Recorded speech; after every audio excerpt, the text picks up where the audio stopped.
Hello বন্ধুরা, welcome back to my channel. এটা আমার প্রথম ব্লগিং চ্যানেল। এছাড়াও আমার একটা আর্ট অ্যান্ড ক্রাফটের চ্যানেল আছে, সেটা হচ্ছে রিঙ্কিস আর্ট ফর ফান। তোমরা চাইলেই সেটাকে ভিজিট করতে পারো। যারা ক্রাফট এবং আর্টের ওপর ইন্টারেস্টেড তারা অবশ্যই গিয়ে চ্যানেলটা সাবস্ক্রাইব করে দেবে।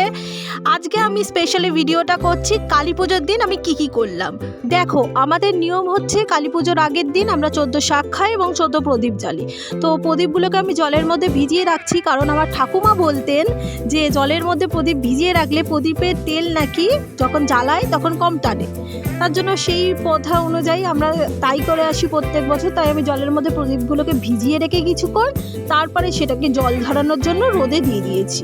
তোমাদের কাদের কাদের বাড়িতে 14 শাক খাওয়া এবং 14 প্রদীপ জ্বালানোর নিয়মটা আছে সবাই কমেন্ট করো। দেখো, আমি এখন প্রদীপগুলোকে রোদে ভালো করে শুকিয়ে নিচ্ছি। এরপর এই প্রদীপগুলোকে রাতে জ্বালবো। এর মধ্যেই দেখলাম বাবা বাজি এনেছে। চলো দেখি কি কি বাজি এনেছে, আমিও দেখি এবং তোমাদেরও দেখাই। চলো। ও মা, এ তো দেখে অনেক বাজি এনেছে। দেখো, যেমন আছে রং মশাল, তুবড়ি, দু রকমের তুবড়ি এনেছিল, দু রকমের চরকা এনেছিল, তারপরে এনেছিল সেল 3টে, একটা বড় সেল এনেছিল। দেখো, যেটা আমি হাতে রাখছি ওটা হচ্ছে একটা বড় সেল। আর এছাড়াও এনেছিল চটপটি, আর এনেছিল এটা লঙ্কা পটকার মতনই, তবে আমি নামটা ঠিক জানি না তাই তোমাদের বলতে পারছি না। যাই হোক, এছাড়াও এনেছে রকেট। এগুলো সব এখন রোদে দেবো। রোদে দেওয়ার পর রাতে ফাটানো হবে, সেটাও তোমাদেরকে দেখাবো। এবার বাজিগুলো সব ওপেন করা হয়ে গেছে। এবার আমরা বাজিগুলোকে রোদে দিয়ে দেবো। দেখো, বাজিগুলোকে রোদে দিয়ে দিয়েছি। সব ভালো করে রোদ খেয়ে রাত্রিবেলা ফাটাবো। এবার চলো, গলিতে যে আমাদের পুজো হচ্ছে তার ঠাকুরটা তোমাদের দেখিয়ে আসি। এই দেখো প্যান্ডেল, শিব ঠাকুরের থিমে করা হয়েছে, খুবই সুন্দর হয়েছে প্যান্ডেলটা।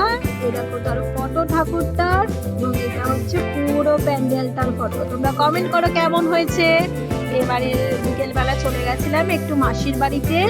মাসির বাড়ি একটা সজনে ফুল গাছ আছে, তার ফুলগুলো আমরা ছিঁড়ে নিলাম। এটা পকোড়া বা ভাজা করে খেতে খুব ভালো লাগে। এরপর আমরা মাসির বাড়ি থেকে বাড়ি ফিরে 14টা প্রদীপ জ্বেলে নিচ্ছি।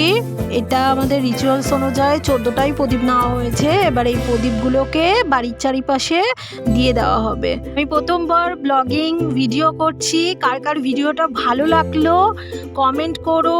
ভিডিওতে যদি কোনো ভুল থাকে অবশ্যই সেটা আমাকে কমেন্টে জানিও। পরের বার আমি সেটা ঠিক করার চেষ্টা করব। আর অবশ্যই লাইক, শেয়ার অ্যান্ড সাবস্ক্রাইব করে দিও। এবার আমরা রাত্রিবেলা বাজি ফাটাচ্ছিলাম। চলো দেখে নিই কি কি বাজি ফাটালাম, সেগুলো তোমরা পরপর দেখে নাও।